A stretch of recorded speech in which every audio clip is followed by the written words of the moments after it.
Hello, this is Todd with Better Alliance, and I'd like to look at the vtiger calendar with you at this time. If we open the calendar module and start at the upper left-hand corner and work our way down the page, we'll see that there are two main tabs, the calendar tab and a listing of all events and to-dos that will be for the individual user that's currently logged in. The reason that the all events and to-dos tab is there is so that you can mass edit certain aspects of these items, search for them, delete them. Comes in handy if you make repeating scheduling errors as you're working in the records. The main calendar view is broken up into the day, the week, the month, or the year. And underneath those headings are some subheadings. You have events and you have to-dos. Events are time sensitive and will show up in a list view or on a calendar view. Let's go back to a week view rather than the yearly view. So events, if you look at the view over here, you have two choices, a list view or a calendar view. So therefore, because events have a calendar view, the events that are in the calendar should be time sensitive. So when you add an event, if you add a call or a meeting, they will show up on the calendar. If you add a to-do, you will only have that available on the to-do list. So if you're working your calendar and you come in today, for example, and I don't have anything populated on this sample calendar, but under the day view, I would look at my calls and meetings, and then I would work my to-dos as well, because my to-dos, once again, will not show up on my events and vice versa. So how do we get something into the calendar? Well, you can use this button and simply add an item here. And by the way, if your module has been modified, you may have other options here, and they may or may not show up on the calendar. So refer to your specific guide as to what type of events that you have available to you for your business. But I do not normally schedule events directly in my calendar. I normally schedule them either through the contact or through the lead or through the account module.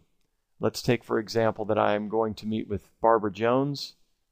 We've been on the phone talking, and we're going to have a meeting, which is an event, not a to-do. I'm going to add the event for Barbara Jones. It's a meeting. Discuss new employment agreement. This is for me personally. If I want to send a notification to myself that I've put this on my calendar, I can do that. This is not a reminder. This is more handy when you're scheduling for other people or for groups. It'll send, for example, a notification to everybody in the support group that there has been an item scheduled for them, which is one way to invite people. However, in this case, it's for me. And the meeting is, let's say it's on Monday, December 12th, and we'll say it's at 3 o'clock p.m. The meeting will last approximately an hour. I don't need to invite anybody. However, I could invite a user, somebody else that's in the vtiger system. I do not need a reminder for myself, although there are certain circumstances where I would want to send a reminder. If I did, in this case, I would probably remind myself for this meeting 3 hours or 2 hours before the event. I want to go make sure that it's related to Barbara Jones. When you schedule directly through the calendar, you'll find that this related to tab is blank. So you can schedule calls to people that do not have a related module, so you won't know who they're scheduled for, who you're supposed to call. And that can be very dangerous, which is why I typically don't schedule through the calendar. So once I save that and go back into my calendar, it will show up for next week. That's my list view. That's my calendar view. And there's my meeting on Monday. You might notice on the weekly view it gives you a little bit of information about the meeting. It doesn't say who it's with, but it says what it's about. On the monthly view, it reduces that down to simply time blocks and icons as to whether it's a phone call or a meeting. Obviously, on the annual view, you're just going to get a date that has markings on them to show which days you have items. And be sure to remember that just because it's on the event calendar, that does not mean that it will show up on the to-do calendar. So that's important that you understand that it's not inclusive, that these are exclusive items. If we go back to the contact, and I'm going to go back to the contact through the calendar.